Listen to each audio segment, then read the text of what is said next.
3 years ago, Troy and I had made up this route to run around the sound and thought it would be a fun idea, so we trained, planned, discussed, and on a rainy, dark Friday evening, November 5th of 2003, we got a group together to aid us and help make this a reality. At 6:30 p.m., we had a nice Green Lake send-off organized by Chelsy for people that wanted to wish Troy and I luck on our run around the sound, and it was nice to see so many people showing up. From Green Lake, Sarah ran with us for about 10 miles.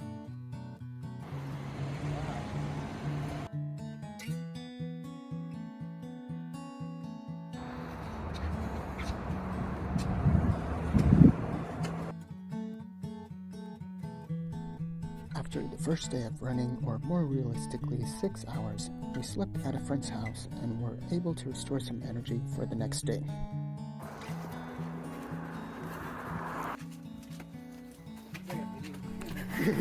While I've never been on the Milton Interurban Trail before, this trail was made out of freshly paved asphalt, and with views of orange and fall-colored leaves, I'd definitely recommend it for anyone looking to bike or jog 5 to 10 miles.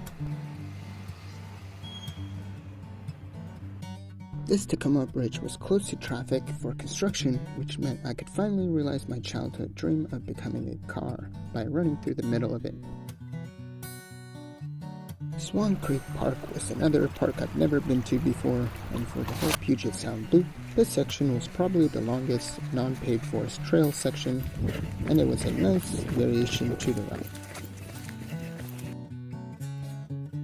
At the end of a rainy and windy night, or day 2, we graciously accepted the invite to sleep at another friend's house.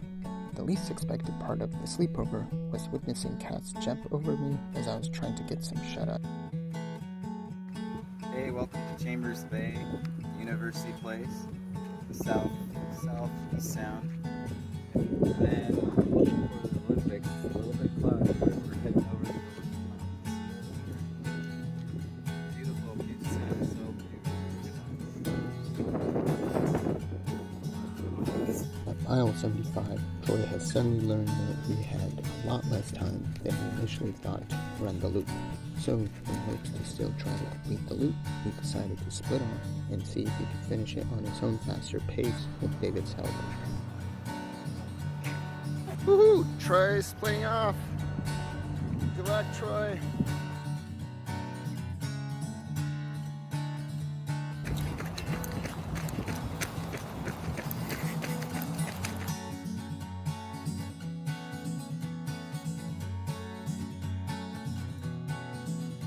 Reaching the Olympia Capitol buildings was super exciting, as it was a definite bucket list destination for quite a while.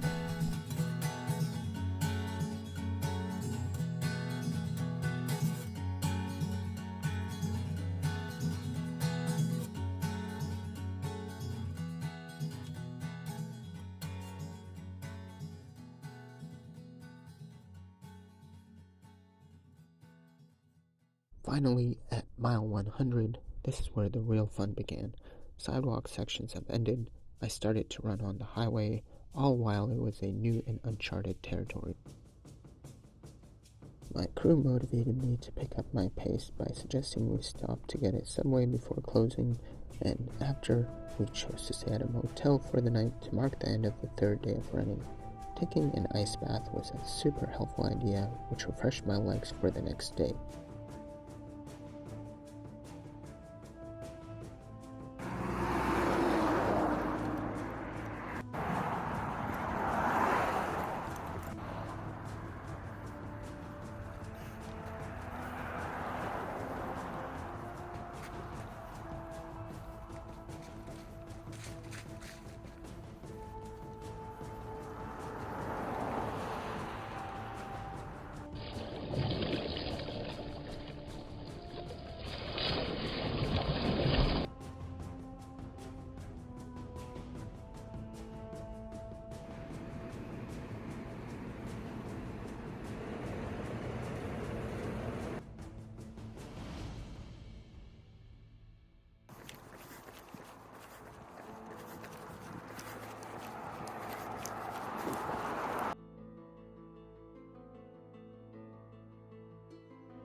I was lucky to arrive at the Hood Canal at such a sunny day for some clear and beautiful views.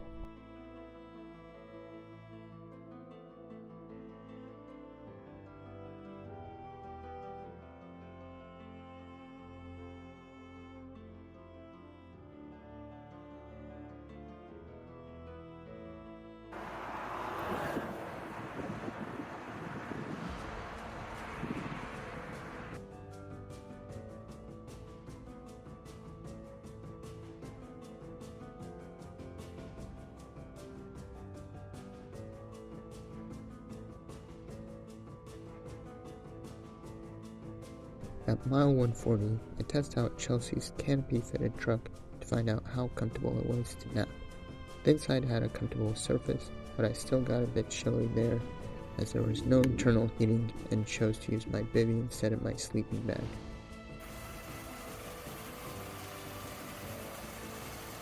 I arrived at Chelsy with a beautiful sunrise, where sadly Troy, many hours before me, ended up bailing the whole Puget Sound Loop, partly due to having to bushwhack for 8 miles through the forest and was just following our original route. Thanks to his information, I was able to take a simpler route on the highway.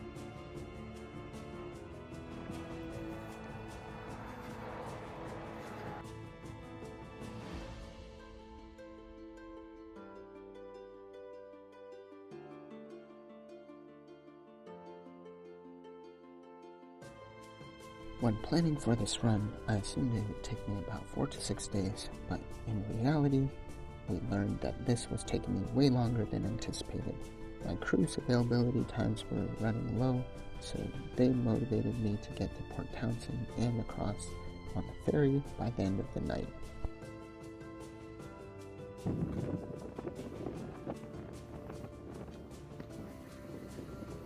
Reaching Port Townsend at mile 200 was yet another big milestone. Chelsy and I had to say goodbye to Russel. We all were super happy I reached this town. After taking the ferry, Chelsy and I celebrated crossing over the other side to Whidbey Island by ordering a large pizza.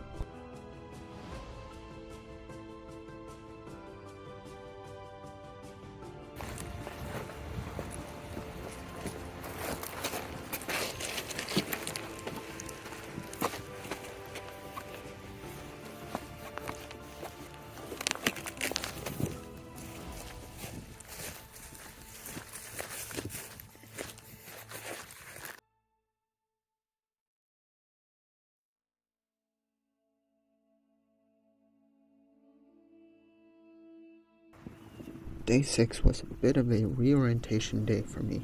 I got to see my friend Grant from Moral Support for the second time, and after I spent a few hours repacking for the last-minute self-supported last section of the run, I took a nap one last time in Chelsy's truck in hopes that I would get enough of a recharge to hopefully prepare for whatever horrible weather was going to come my way.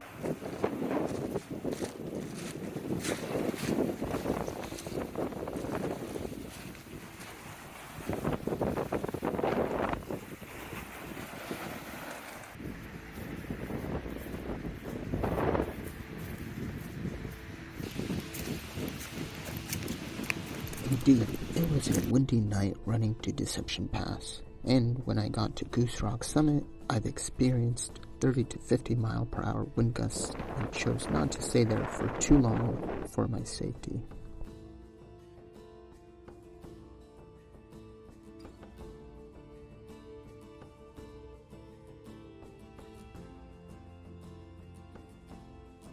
I took a chilly 10-minute nap moment right before some rain started to pour. I ran to a store for a warm meal, but then hung out for some hours under the roof to wait out the chilly weather and to wait out for the sun to come up. I was feeling very groggy, demotivated, and frustrated that I didn't have enough sleep, and also was contemplating where and when my next safe spot to nap would be. This bridge was by far the loudest and scariest highway section I've ran, but being able to see the views of the mountains made it totally worth it for me.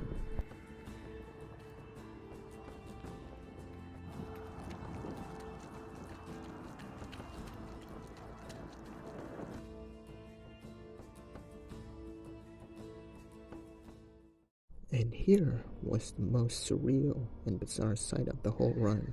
I witnessed hundreds of birds, some being terrifyingly large, with wingspans reaching at least 5 feet wide.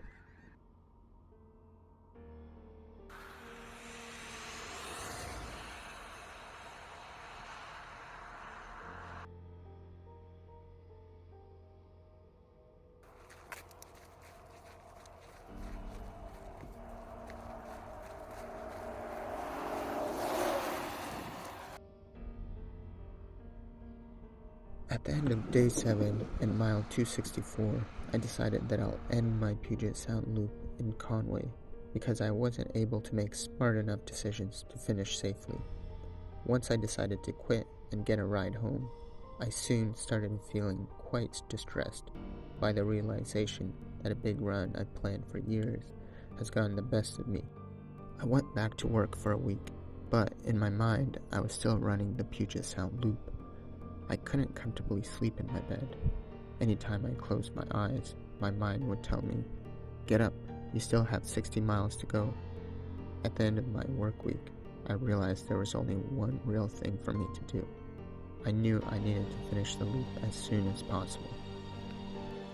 By the end of my work week, I found myself a ride to get back to Conway, where I stopped and resumed my Puget Sound Loop, except this time being way more rested and collected.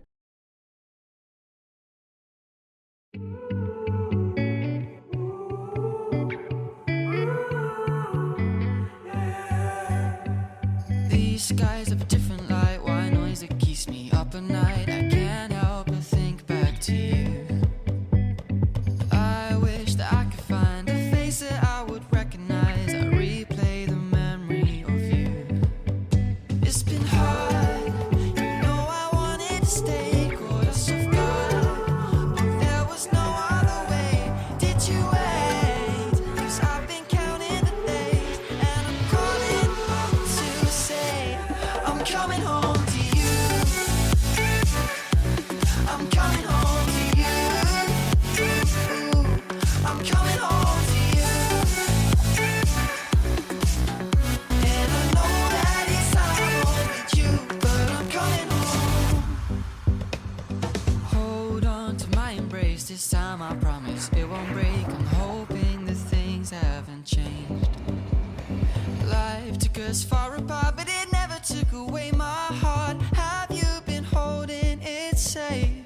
'Cause it's been hard, you know I wanted to stay, caught us off guard, but there was no other way. Did you wait? 'Cause I've been counting the days, and I'm calling up to say I'm coming home to you. I'm coming home to you. I'm coming home to you. And I know that it's time with you, but I'm coming home.